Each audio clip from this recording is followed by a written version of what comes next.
Rachel DeWoskin, Priya Ramani, in conversation with Monideepa Banerjie.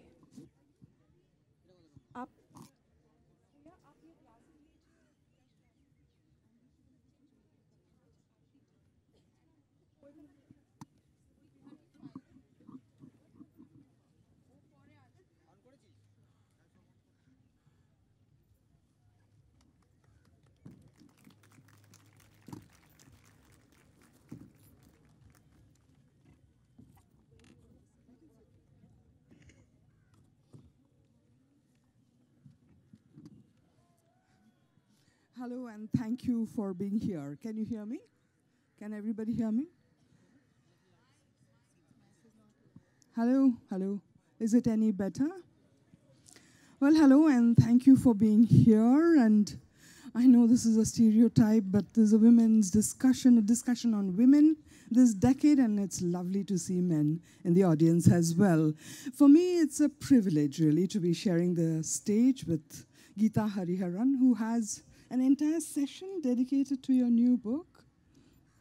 Wonderful, later in this festival.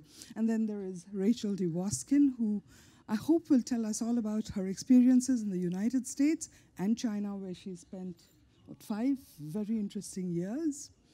There's, of course, Priya Ramani, fellow journalist from Bombay, emerging as one of the strongest advocates for security for women, for justice for women, and empowerment, leadership at all. Anuradha, and she's from Kolkata, and I have watched her fighting for rights for women, for human rights, and against violence. She's been like one of those long-term people in Kolkata doing it. The discussion, of course, is Being Woman, Vision 2020, Hopes and Challenges in the New Decade. And what a kickstart this decade has got off to, I hope you'll agree. I mean, think of all the women who are household names in India now. Rachel, I beg your pardon, but there are so many names that have emerged as in leadership in India in this decade already. And then there are those nameless women who are in your drawing rooms every day. This is not just happening in India, but across the world. And you know, you may agree with their politics, the causes they espouse, or you may disagree, but you cannot ignore them. But Githa, I want to start and ask you, is this something new? Is this happening for the first time? Or is this something happening once again? Is it ephemeral? Is it real that women are coming out in a kind of new strength in India and beyond today? What are the enablers, if that is indeed so? All yours. You need a mic. Is this on? It's not, you know, when I saw the title of this session, Roadmap, I thought the road is the same.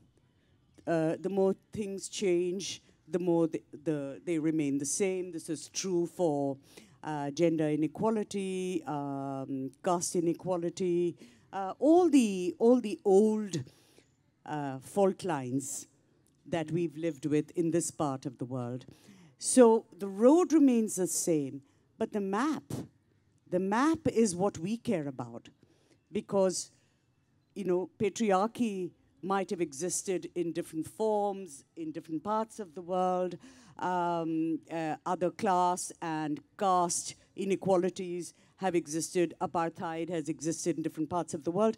But it's the map that is the key, because that is where we are involved, both men and women. And I say this seriously, beyond a joke. This is not a question of men versus women. It's a question of those who believe in equality versus those who are obscurantists and who believe in injustice. Those who believe in goddesses versus those who believe in citizenship. So this is a battle that we have fought for a long time. I must be the oldest woman on stage, but that doesn't give me any special authority.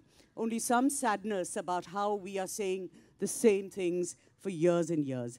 But I must say that along with all the terrible statistics that we can all give, about sexual harassment, about access to health care, about access to jobs, about caste inequalities, about the terrible new cultural manifestations of the Kap Panchayats and so on.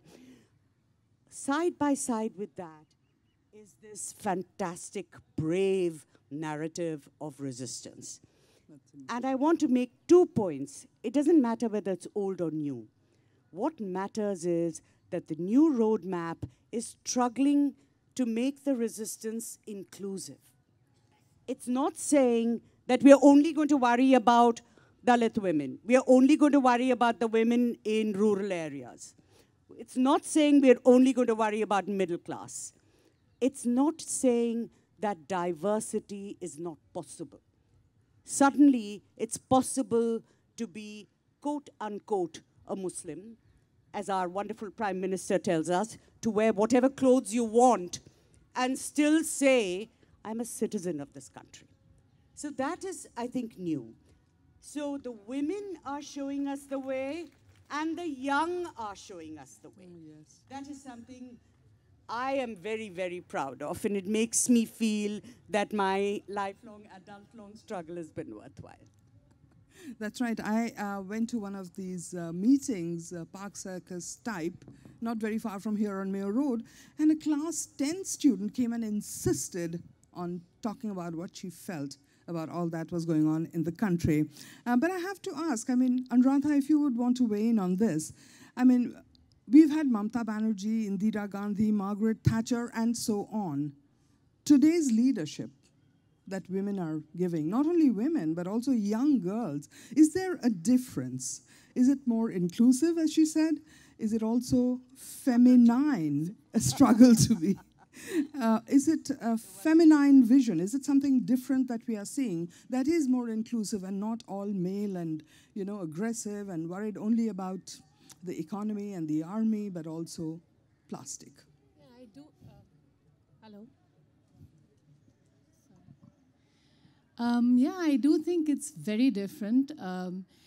I think the enthusiasm of youth, and if we look at the struggle, it's not just right now. If you look the last few years, actually, in our universities, there's been, women have been coming out and fighting against patriarchal norms, but also fighting for other issues. It's not just about security and safety and so on, but they're also talking about democratic rights. And so I think that the issues that they are now picking up are issues that concern women's citizenship as a whole and citizenship of all people as a whole. And now when we're looking at the leadership that is being shown in Shaheen Bagh or in Park Circus, and it has actually carried on to 12 cities now.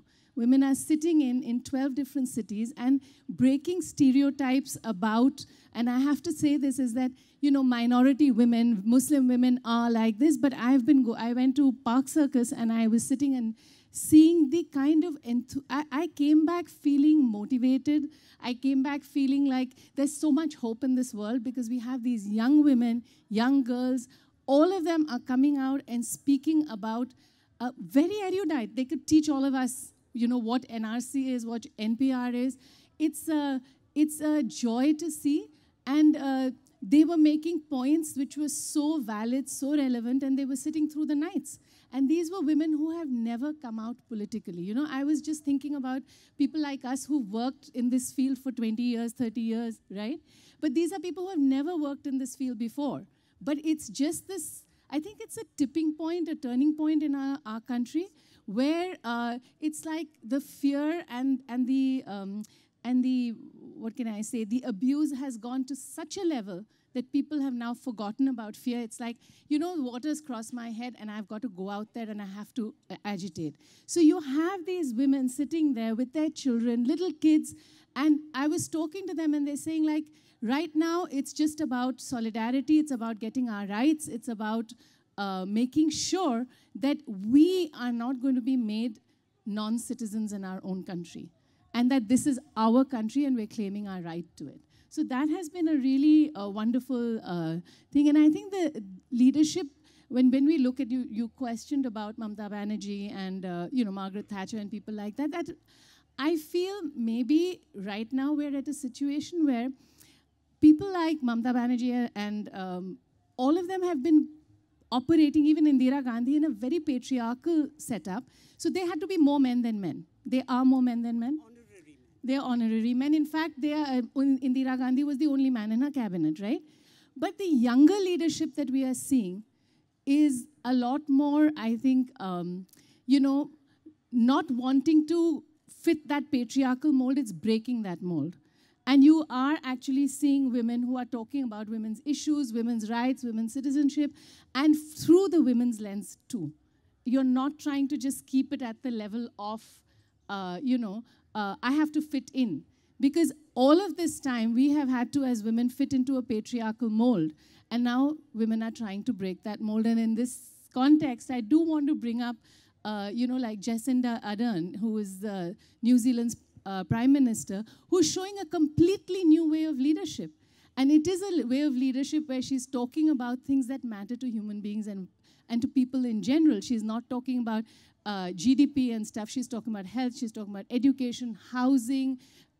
She's showing empathy. She's showing, you know, she's showing everything that, you know, are so-called women's traits, which I don't believe. I think men and women both have empathetic traits. Everybody has all the traits. Both sexes do. But here she's showing a different form of leadership. So I think that has been a little shift that you can see. And even in Finland now, you have a young woman who's come in, who's again talking about environment, about job security, about social security. So maybe I'm looking at this as a, in the last so many years, I think in the last 4 or 5 years, we're seeing that little shift from women leading as patriarchs to women leading as, you know, what's good for everybody. I just want to add, I don't really need a mic. I was trained to have a very loud voice indeed. But I just wanted to add a couple of points, if I may. One is that, you know, we mustn't really be obsessed with leadership. In India, I don't know why we naturally think we should be followers. So let's not worry so much about leadership. In fact, these women who are, you know, protesting today all over India have shown us, some of them are young women who've just had a baby. Some of them are, you know, old women who have to cook and, you know, come in. Now, so they're their own leaders. That's one. Second thing is, very often there's, in the women's movement over the years, there's been a gap between those who speak up about women's right to own their bodies. You know, wars cannot be fought on women's bodies. Women's bodies are not there to be raped and so on and so forth. There's been a kind of difference between that and women as citizens, political participation. Now that is actually come together because here are these women taking back the night. They're sitting there and saying, we will sit here. You can take our blankets. You can charge us 10 rupees for toilets as they are in UP. That is one aspect. Now, nobody needed to teach these women the link between CAA, NPR, and NRC. They have understood it directly. They have seen what's happened in Assam. They saw what happened with the Babri Masjid judgment, and they have understood. They have shown the political maturity. I think this is what is important. Just to say that, I mean, it is a shared leadership. How we understand leadership, I think, is what I'm talking about, is that women in general, as a whole, have taken leadership. So it's like leadership does not mean an individual. Leadership, I would say, also has different forms. And this joint leadership, this collective leadership that is being shown is a different form of leadership that we're seeing. I'm going to try and get Rachel in on this. Rachel spent 5 years in China and she's written multiple books, but I think one of the most interesting things that have stayed with her is her stint as an actor in a Chinese soap called Foreign Babes in Beijing. And then she went back to the United States and realized that people, you know, don't understand each other at all. And what I'd like you to talk about is women in the United States, women in China. Are we all together? let me first just say what an honor it is to be on stage with you four feminist powerhouses. And then just a quick word about the roadmap or the hope as I see it. I think in America, one of the kind of optimistic aspects of this moment, which is not obviously politically a good context, is that we have had a radical reframing of the vocabulary around women's experiences. And it's a reframing we owe largely to young women. And it's about intersectionality. It's about the sense in which the most vulnerable among us need unity, need solidarity, and that women are fighting for very, very similar human rights. And I also just want to say that women's rights and children's rights are human rights, and we're violating them in America at our borders every minute. And there are women rising up everywhere in the States now. And so I agree that the silver lining of this wretched political moment is an enormous resistance movement, an active, thoughtful, intersectional movement.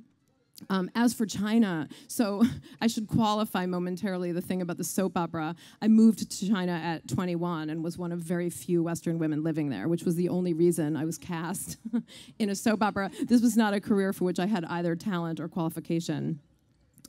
But it gave me an interesting view in the sense that I played what was fundamentally a sort of Chinese idea of a foreign woman living in China.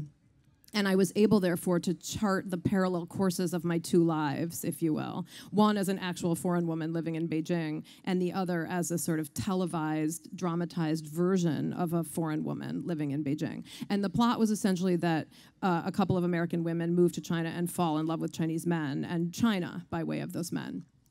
And in some sense, it was standard television, a good girl, a bad girl, both living in China, both learning the ropes. And in another way, it was actually very sophisticated moral drama, which suggested the potential toxins of importing Western liberties and ideas to China, but was also, in a way, a celebration of those liberties. And I came to feel about it mainly that the portrayal of Western women by that show was a kind of interesting hybrid, a nuanced hybrid of an American idea about American women, which we had, of course, broadcast by way of shows like Baywatch and Dallas, and also a very optimistic Chinese perspective on the way in which American women might come to China and listen.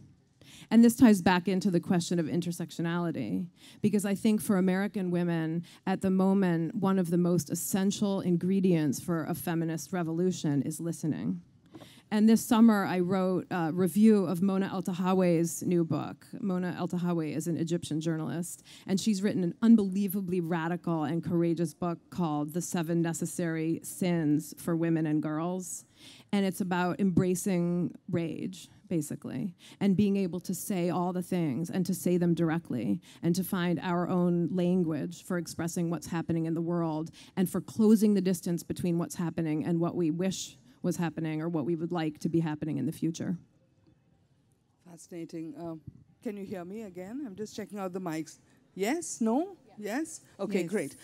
Your turn, Priya. I mean, I was just, Priya, going through some of your, speeches, if you like, or interviews. And of course, there was that tweet, which kind of tells the story. A tweet that said, do I have to tell you?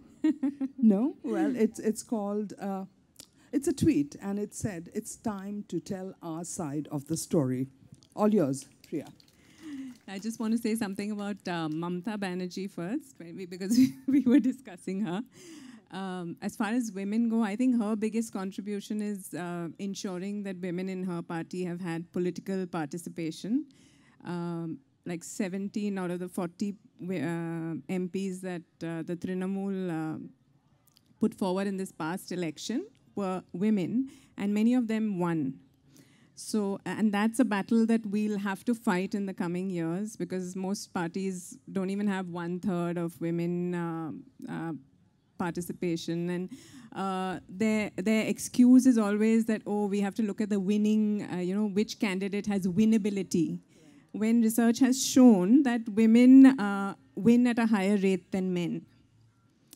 I also feel that, things are changing because we are now in the 2nd or 3rd generation of women working. If you look at just stories of women pilots from, the first female commercial pilots, that was only 55 years ago. And if you listen to their stories, they say that, we were the only women, we were not taken seriously. At their job interviews, they were always asked, why don't you consider being a flight attendant instead of a pilot, And they were treated differently. But now, 55 years later, 1/3 of Indigo Airlines pilots are women, India has 11% women pilots, and that's higher than most countries in the world. In fact, I think it's the highest, commercial pilots. Women are flying fighter pilots, flying fighter jets, So things are definitely changing. As far as speaking up goes, Bhavri Devi spoke up so long ago, women have always spoken up. It's exciting to see young women speak up for me, and everyone is so much more articulate than I could ever hope to be. And one of my favorite quotes is by Aishi Ghosh, who is the GNU president, and she said, hang on, I'll just try to find it. Basically, she was talking about how she said, we always used to talk politics at home, which I think is really important for anyone bringing up a woman, that, to discuss politics. She says, I learned my first lesson from my parents, to have an informed opinion, to speak out, and that being neutral doesn't help. I wish someone had told me that when I was like 15. True. That's so true. Being neutral doesn't help. And I just feel that the data is horrific. If you look at World Economic Forum data, it says at the rate we're going, it'll take 108 years for men and women to be equal. There's still, every 2 seconds, there's a child bride, like that, there are many horrific statistics. But just seeing the real life examples of women speaking out everywhere around us is what gives us hope, I think, And as far as I go, I like everyone says, oh, but Me Too failed, what's happened 1 year from now? So many men have gotten away. It's not that. The whole conversation has changed. The conversation has changed in workplaces. Women realize that they are more than ever, that they are not alone, that this is a systemic thing that needs to be tackled. And as far as men go, even men who know about sexual harassment, they've realized the extent of sexual harassment in the workplace, in daily life. Like women's experience has got much more play in the public space than ever before, I think.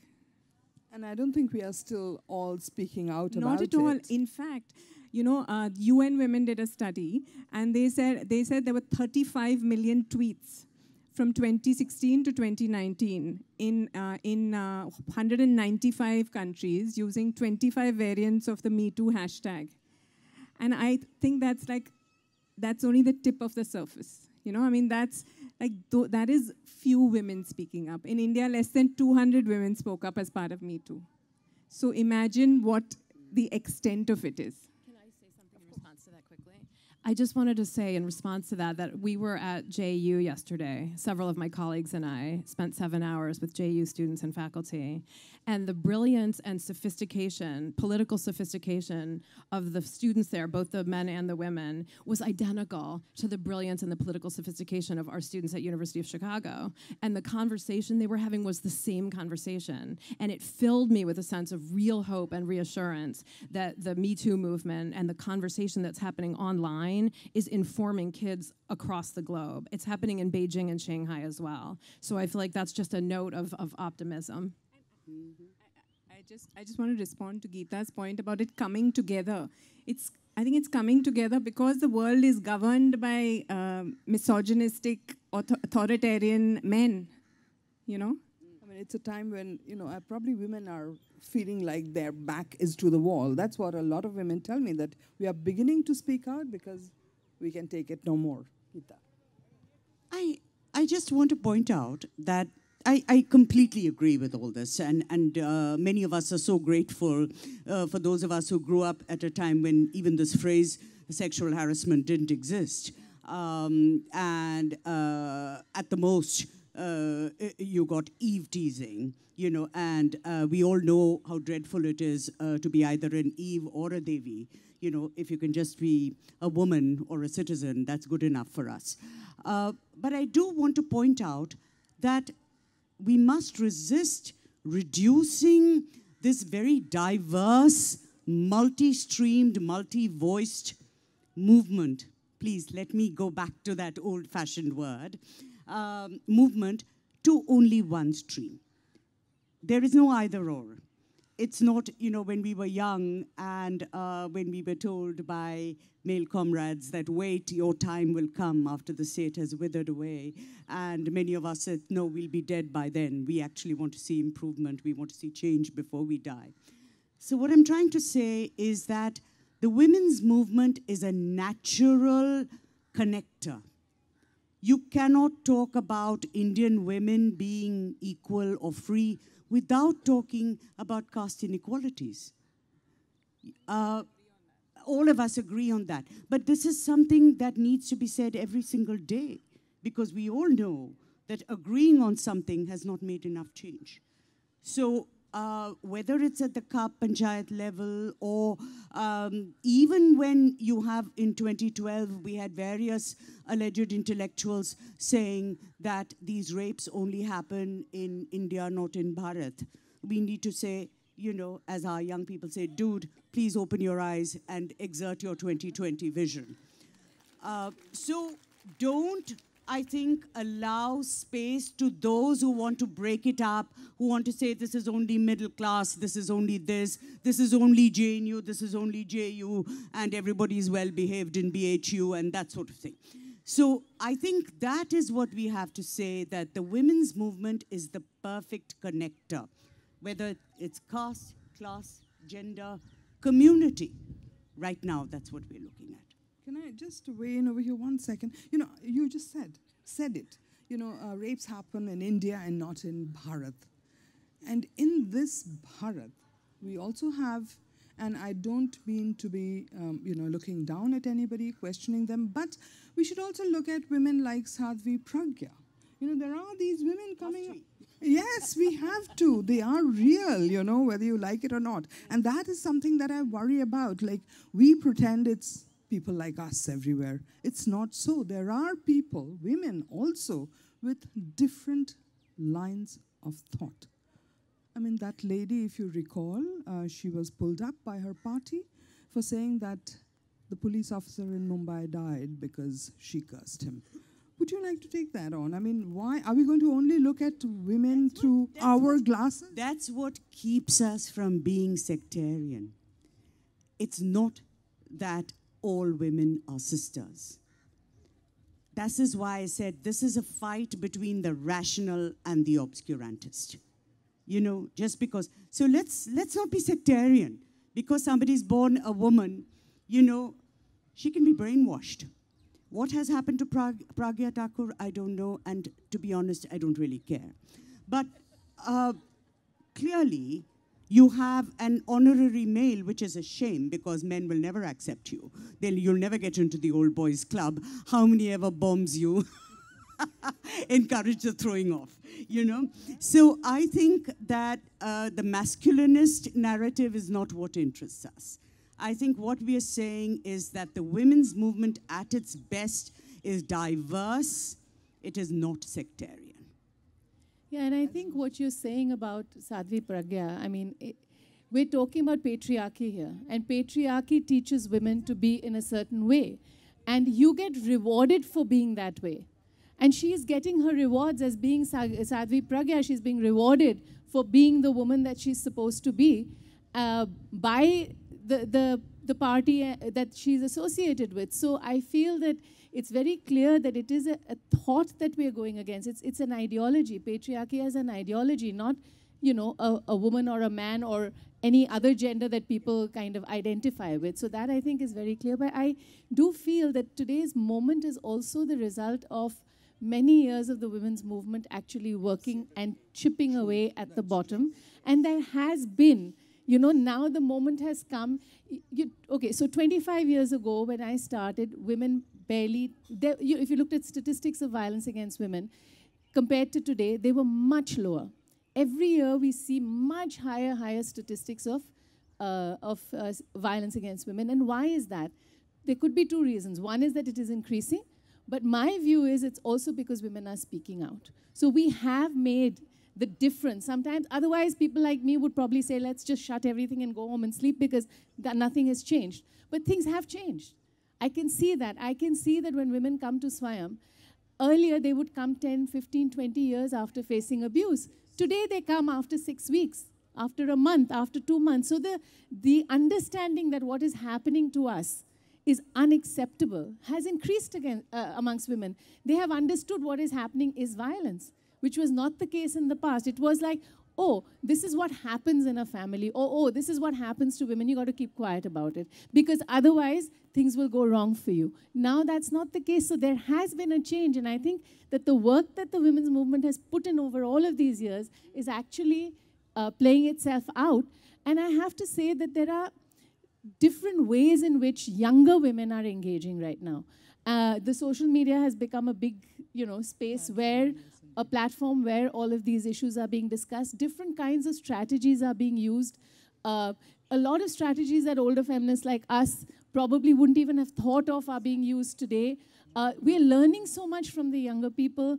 And to be honest, it's not like there's agreement even within the movement about everything that we do. But the good thing about the movement is that we talk to each other.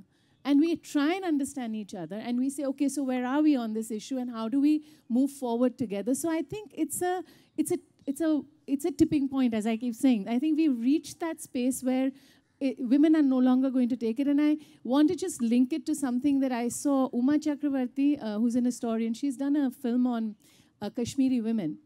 And in that film, a Kashmiri woman says that, in Kashmir, we don't have the luxury anymore of not speaking out, A, and B, there's nothing left to fear, so we speak out, right? And I think that that's the moment that's happening now. I mean, if you're looking at all the women who are speaking out today, and all of us, and I would even say people like us, I talk for myself, like speaking out earlier might have been a little bit, okay, how much do you speak out? Now you're saying you got to speak out. There's no choice. You have to. So I think that's the moment we're at today. Time for us to take questions. Speak out. You're welcome to ask questions of anybody. Do you have a mic? Is there somebody who can get that young lady a mic? Yeah, there you are. When we're talking about gender violence, we cannot not talk about the punishment for gender violence. Now, the Nirbhaya rapists were given death sentence, and Indira Jaising opposed. And there are studies also which show that capital punishment actually work against providing safety. But there's a general mindset that sort of views capital punishment as the ultimate form of justice, whereas it's sort of a false feel of justice where justice is actually not being served. So how do you think we can change this mindset, this general mindset, which perceives capital punishment as sort of the ultimate form of punishment? Are you trying to say the best form of punishment? Yeah, as is perceived by a lot of people. Yeah. Why don't you tell us about it? Rachel, you have capital punishment in your... My view of capital punishment, just to start from a personal position, is that it's always wrong. That there's absolutely no situation in the United States in which somebody should be executed by the state. And part of the reason for that in the West is that we get it wrong so much of the time. And our justice system is disposed to punish people of color at a rate so astronomically unfair and higher than it is to punish those who are not of color, that it's a completely broken system, and we need to reform it all the way from the bottom up. My approach to these issues is by way of literature, to all of these questions of discipline and punishment, questions of injustice, questions of kind of human rights and women's rights. And I just wanted to say that I think in the literary world and in the writing that women are making, we see the movement that you're talking about as well. A movement not just toward saying your experience in a nonfiction forum or speaking out on social media, but making art that's attentive to women's needs. And a lot of that art, it seems to me, is anti-capital punishment. Can I say? Yeah? Do you want to go in? Yeah. No, I was just thinking that, you know, the understanding of capital punishment actually resulting in a change. If we look at historically, that's not the case. You kill somebody does not mean that that crime stops. I feel this way what the state does is that it sort of says, hey, we've hung these guys, but we don't need to do anything else about it. So as organizations working on this issue, what we want really is that justice is done. And it is done in a way that is for the woman, what can I say, you know, timely, fair, and just. And if you look at the justice system itself, a woman having to go through that justice system is a very long process. It actually makes the woman go through the violation that she's faced over and over again through the justice system because of the way in which it approaches women. So I think this is what we want. We want a change in how the system operates. We want, and also if you put death sentence, if you look recently, rape and murder are going together. Earlier you heard of rape. Now you're hearing rape and murder. Why? Because the punishment for rape and murder is the same. Now if I kill the woman off, then the chances of her speaking up against me are going to go. So you're actually enabling something worse, like a woman will lose her life. And also this understanding of rape being the worst thing that can happen to a woman, I disagree with that. You know, it isn't the worst thing that can happen to a woman. And as long as we have that understanding that rape is the worst thing that will happen to a woman, we will continue to say it needs the highest form of punishment. And we need to destigmatize rape, you know, and we need to look at who is doing this thing. Okay, let's look at the men who are doing it. And the stigmatization happens only with the woman, not with the man. They continue. We've had cases where maybe we've seen rapists are getting married the next day. People who kill their wives are getting married the next day. So, yeah. So, exactly. So, I mean, this is where we need to change the mindset because capital punishment will not address these issues, which are more core and more key to prevention. And the last question is also, how do you provide that? How do you create prevention? You know, before the crime, are you putting in money into any of these systems? Are you putting in any thought into how you can prevent it? So now once the Nirbhaya, the accused are hung, the state will go back to being what it was. It's not accountable. I think it's also the black and white solution, flattening things out, allows you to have one or two token cases as sort of examples. And then you needn't bother with the real problem at hand. And deterrence, the language of deterrence is always faulty. We've seen that. I'm sorry, I seem to be talking about bombs endlessly this evening, today. But, you know, deterrence is a very shaky argument in real life. So capital punishment is not going to help in multiple complex ways. To begin with, deterrence. She spoke of people speaking up. We know that most rapes across the world actually are committed by people within the family or the extended family or the neighborhood. So it just makes it that much harder for women to speak up. And there have been wonderful examples of brave, you know, say intercaste marriages, for example, where the woman has made sure that her parents are punished when they've been involved in harming or killing the husband. But, you know, these are the kind of complexities this black and white, quick, bloodthirsty solution doesn't address. I also would like to have Priya talk about Hyderabad. I mean, think of what happened. That woman got raped, she got burnt, and then the people who did it were shot dead by the cops. I mean, what do you think about it? Yeah, I mean, I'm against all extrajudicial killings and capital punishment, as are all of us. So, I mean, right now we're many people have christened the age we're living in as Lynchistan, you know, and a lot of that has been happening, and it's sort of this baying for a mob, like a mob baying for someone's blood. I don't know, it doesn't fix anything, and it just... Yes, I know. One has been part of a hanging here in Kolkata. Dhananjay, if all of you in Kolkata would remember, he had raped a very young girl. And I remember standing on the bridge in Kalighat and waiting for 4:30 to happen. I know that in one of my lives I had used what you just said, bloodlust, bloodthirst, and I had got pulled up. Nothing has changed, but you know, I had actually got ticked off seriously for using those words, and I suspect that will continue for a while to come, that, you know, you can't have multiple voices on this whole issue. Any other question? Yeah. It's a syndrome, I think, you know. Is there a cure? Right. Mics, please.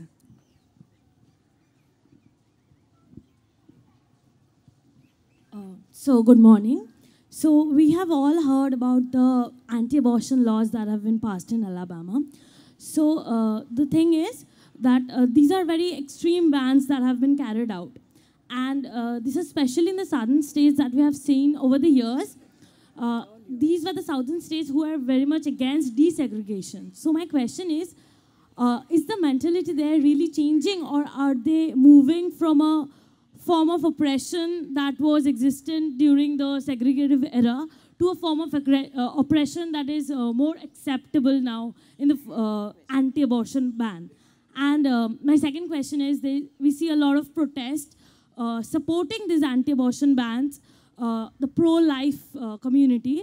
So how is it that we can change their mentalities? Even women are protesting with the pro-life movement. So how can we change that? To quote you, these are ideological battles that are age-old in America. And you know, white women elected Trump. And obviously, for me, that's unbelievably disturbing. And the legislation that oppresses women has been underway always. And we have been fighting the same battle over and over. And it feels like in the last 5 years, we've gone backwards 100 years in terms of women's rights in America. And also this conversation that we've all been quoting, hopefully, and I think in a certain sense, sometimes desperately, feels like some kind of progress. And again, the reframing of the vocabulary and the number of women running for office in America. I mean, I too am a grassroots person. I feel like radical politics work best if they are cultivated from the ground up. But I feel heartened by the number of women running for office. And I think, too, about what you brilliantly said about women winning elections. The only people in the Democratic primary who have won every election they've ever run are Elizabeth Warren and Amy Klobuchar. And so those women know how to win, and they know how to run. And I do think that the more women we get in the government in the United States, the better we'll do in terms of abortion and the rights of women to make choices about our own health care. What could be more obvious as a human right, right? But I also think that there are women in the government now who are not in agreement with those of us on stage here. And I guess we have to stay in a civil conversation about these issues, and we have to continue to resist the structural problem, which is not necessarily, doesn't cleave neatly all the time along gender lines. Do you want to add to that? And also addressing the demonization of Muslims. I think this is very important for you to say in the United States context. I'd love some gentlemen to be asking questions. Shall I go with the senior first? Yes, sir. Hello, good afternoon. I'm very glad to share the optimism and sense of hope, which when you mentioned that it's a inclusive movement and it's not sectarian and all. But I cannot be oblivious of another roadmap which is being rolled out right now. There is a troop of sword-wielding Vahinis being built, or a troop of Erna Petris, I would say, and to use an extreme analogy, being built as a project. And how would the movement resist that?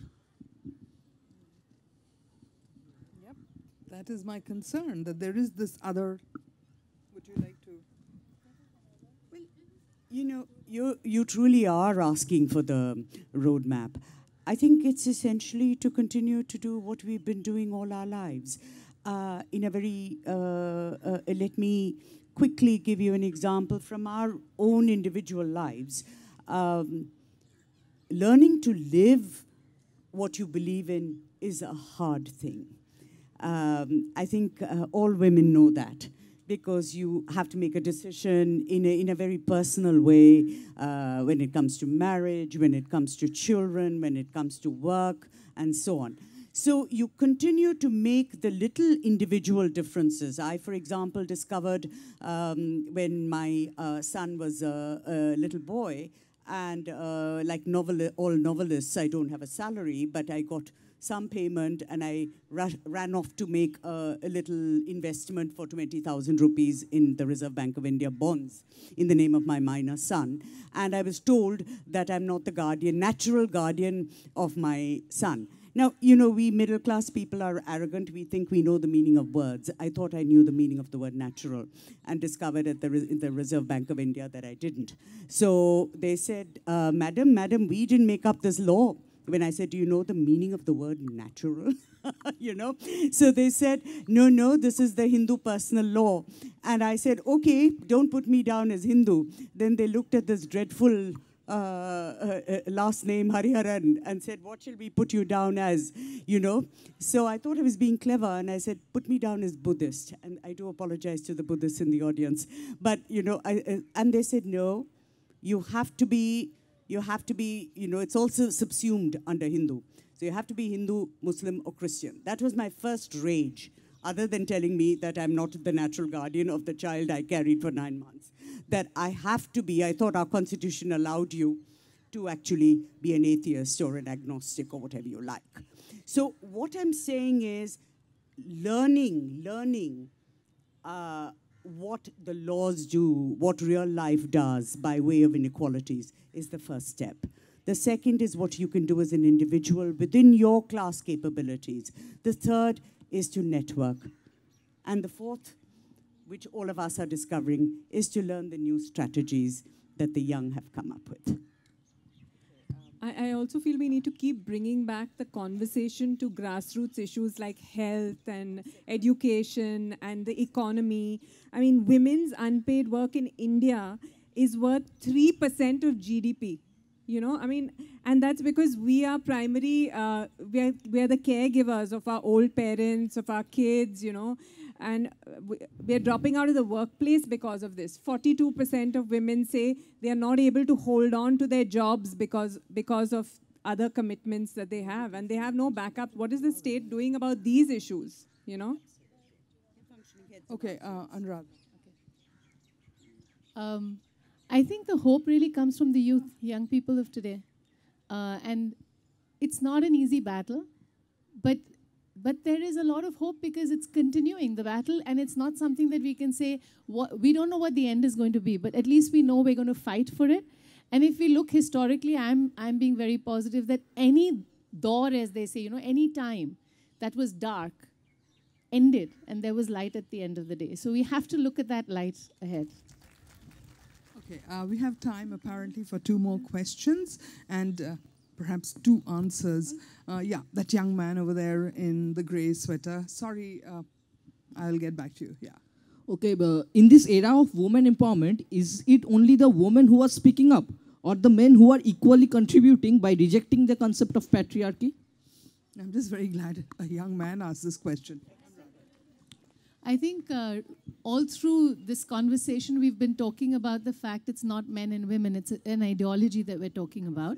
And anybody, whether it's a man, a woman, or any other gender, I think we now cannot just talk in binaries, that anybody who's talking against patriarchy, against what is happening in our country, we're not breaking it up into men and women. We're just talking about people who are in the same ideological framework. Lovely. I'm going to go to the gentleman in the crimson shirt. Your mic. Okay. All right. We'll do, we'll stick to one answer. Yeah, go ahead. Ma'am, I had a question actually that recently with the rise of populism in Europe and across the Atlantic, do women's issues actually take a bit of a backseat with populist leaders being like mostly accused of sexual harassment, right from Jair Bolsonaro in Brazil to Donald Trump in USA? Was Donald Trump's election like a kind of a landmark moment for such things For to be rejecting ignored? women's issues. Rights as such. Who wants to answer? Just one line. I think the simplest way to address this question is to take out the word populist, because that's complex, and say these are all anti-people. Anti-people. Bolsonaro, who will be here later this week.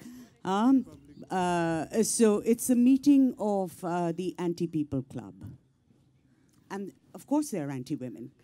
All people take a back seat when you have Trumps and Modis and Bolsonaros at the helm.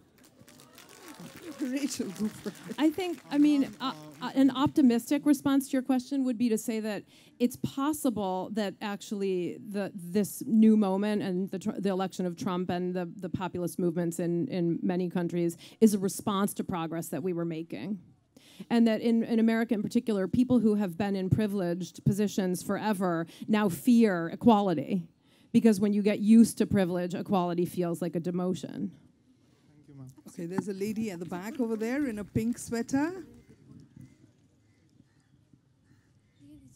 Okay, well, let's make this really quick so that we can get in a couple of more questions because they're so good. Hello, I'm so glad. honorable ma'ams and ladies and gentlemen. I'm Rizwana Parveen from Shantiniketan. Now, what's about domestic violence? I am in my own father's home. I am facing domestic violence by my elder brother for 10 years. I am not getting justice. He is a professor in a university. I have complained to local police and SP, DM office, even CM and governor and Women's Commission.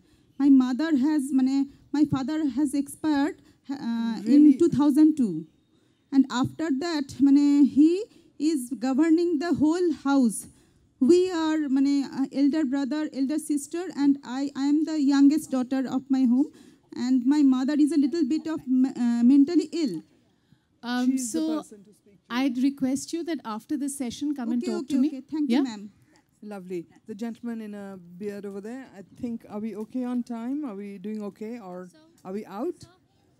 Okay, yeah, lovely. Good afternoon, everybody. I just want to ask you, why are you against capital punishment? I personally believe capital punishment should be there.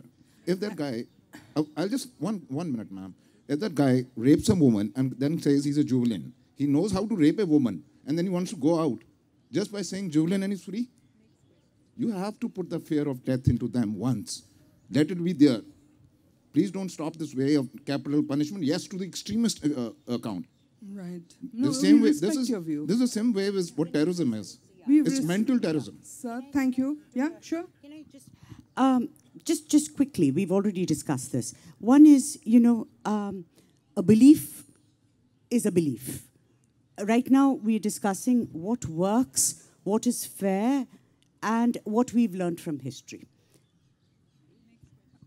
Next question. I'm sorry, we'll do something about it later. Young lady over there, quickly.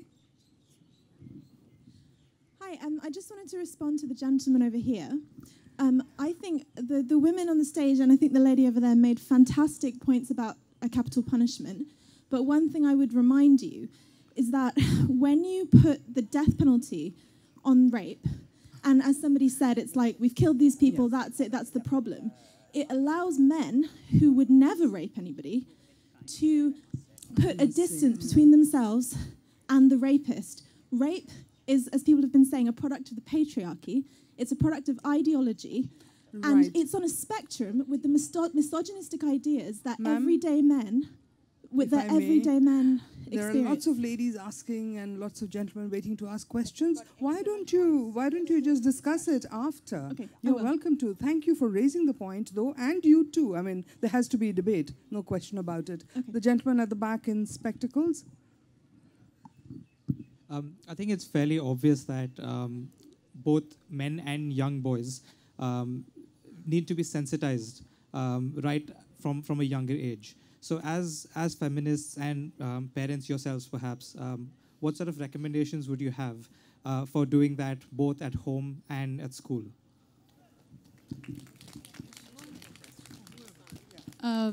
Actually, I think that all of us who have sons and are working in this movement have to be really careful. So, I mean, from the beginning, you need to teach your sons respect and equality. And you do that by actually fashioning it out at home, in your own relationships, in how you deal with them, what are the messages that you give them. Because a lot of the young men that we work with today are telling us that, oh, but this is what things are like, and this is what we were taught. So we have to very actively teach equality and respect for women in what we do at home. So this distinction between a girl and a boy, even to the extent of, oh, a girl can't go out in the evening to buy some fruits, whereas my son can go out and do that, even that has to stop, because it's telling the girl, you're not capable. It's constantly bringing the girl down. So we need to have those very, simple things that happen at home that people don't even think about is what creates these distinctions. So I think, yes, in the home, it's really important. I think textbooks is a big area that we need to address, because in the textbooks, we're finding things, math questions that say a man can can do this task in 5 minutes, a woman takes 10 minutes to do it. That is again telling a woman that, so we need to even change our textbooks, because, and if you look at history, how much of her story do you know? Okay, so all of these things need to be done. I think they're at all stages for us to change those mindsets. Is there a suggestion that you have that could be adopted, the young man could take home? Well, I think definitely textbooks. As a young woman, I worked at a publisher's, and I edited a medical jurisprudence text, where the section actually said too often women wear provocative clothes. And so, of course, I rewrote that entire section, was also very firm with the author. Now, these are concrete things one can do. But I think, again, I want to emphasize the fact that I have 2 sons, and whether I've brought them up the right way or not, it's for others to judge. But the point is it's not just about women. If you are argumentative at home and you say everything can be questioned and it's all a move towards equality, it's not that we have the answers. Children know when you're lying. We don't have all the answers. But that it's a move towards a more just system, and that's what life is all about. I think that's the best. Is that a real question for you guys? I mean, do you have to still drill it in that children are the same? I would just add to the textbook idea that also children's literature is beautiful and robust and full of social justice, and that if you read stories to kids that are about human beings behaving in complicated but basically humane ways, it changes the directions of their imaginations. And if you read stories to boys in which girls are protagonists, it makes an enormous difference to their ability to imagine that women are the protagonists of our own stories, not the objects of stories told by men. Priya, any ideas there? I would say lead by example. Kids see what you're doing rather than listen to what you're saying. Okay, I will end with teachers need to be taught. That's true. Because we let our children spend a lot of time with them. There's a riddle that I heard somebody ask at a TED talk, and I'm going to end with that. And that is, a young boy and his father were going in a car. They were traveling in a car, and there was an accident. And the young boy's father died. Okay, so the boy was rushed to hospital, rushed into surgery, and the surgeon came along and took a look at the boy and said, "Oh, I can't operate on him. He's my son." Who was the surgeon? Yeah? Okay, wonderful. It looks like everybody knows the answer, but statistically, apparently, you guys are exceptions over here. The rule is, many of the mothers who were asked the question, some of them doctors themselves, couldn't say it, that it was the mother who was the surgeon. So much for stereotypes. Thank you so much for all those amazing questions, and all of you for all that you brought to the table today. Thank you very much. Thank you, everyone, for such a fantastic session. Thank you for being a wonderful audience. And we have to say this, this session was actually scheduled for the next slot, but being women, they were all here 1.5 hours before their time, which is why we could have them on stage, full panel, 5 people, no disrespect to the men, but all my respect to all of you. Thank you so much.